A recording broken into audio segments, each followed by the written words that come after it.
Display bridges on island. So ಇದೆಲ್ಲ ಒಂದು island, ಇಲ್ಲಿಂದ ಇನ್ನೊಂದು ಐಲ್ಯಾಂಡ್ ಹೋಗೋದಕ್ಕೆ ಬ್ರಿಡ್ಜ್ ಕನ್ಸ್ಟ್ರಕ್ಟ್ ಮಾಡ್ತೀವಿ. ರೂಲ್ಸ್, ಒಂದು ಐಲ್ಯಾಂಡಿಂದ ಇನ್ನೊಂದು ಐಲ್ಯಾಂಡ್ಗೆ ಓನ್ಲಿ ಟೂ ಲೈನ್ಸ್ ಆಗೋದ್ರೆ ಯಾರು ಕಂಪ್ಲೀಟ್ ಮಾಡ್ತಾರೋ ಬ್ರಿಡ್ಜಸ್ನ ಅವರು ಆ ಐಲ್ಯಾಂಡ್ನ ಅಕ್ವೈರ್ ಮಾಡ್ಕೋಬೋದು. ಜಾಸ್ತಿ ಪಾಯಿಂಟ್ ಇರೋದು. ಓಕೆ, ಇವಾಗ ಪಾಯಿಂಟ್ಸ್ ಅಂತಂದರೆ ಇವಾಗ 5 ಅಂದರೆ ನನಗೆ 5 points. Okay, this belongs to me. ನಾನು ಇದರಿಂದ ಇದಕ್ಕೆ ಹಾಕ್ಬೋದು ತಾನೆ? ಹಾಕ್ಬೋದು. ಹಂಗೆ ಹಾಕಿದ್ರೆ ನಿನಗೆ ಆಗ್ಬಿಡುತ್ತೆ. ಹಾಕೋದು ಬರೀ ಯೂಸ್ ಮಾಡ್ತೀನಿ. ಓ, ಇಲ್ಲಿಂದ ಇಲ್ಲಿ. ಇನ್ನೊಂದು, ನೀನು ಅಕ್ವೈರ್ ಮಾಡೋ ಜಾಗದಲ್ಲಿ ಎಷ್ಟು ಬೇಕಿದ್ರು ಹಾಕೋಬೋದು ಲೈನ್ಸ್.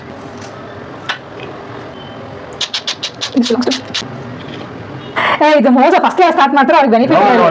ಹಾಡು ಸರಿ, 4 3 ಇದೆ. ನಾನು ಹಾಕಿದ್ರೆ 4 ಆಗುತ್ತೆ. ಓಕೆ, ನಾನು ಇದರಿಂದ ಇದಕ್ಕೆ ಹಾಕ್ತೀನಿ.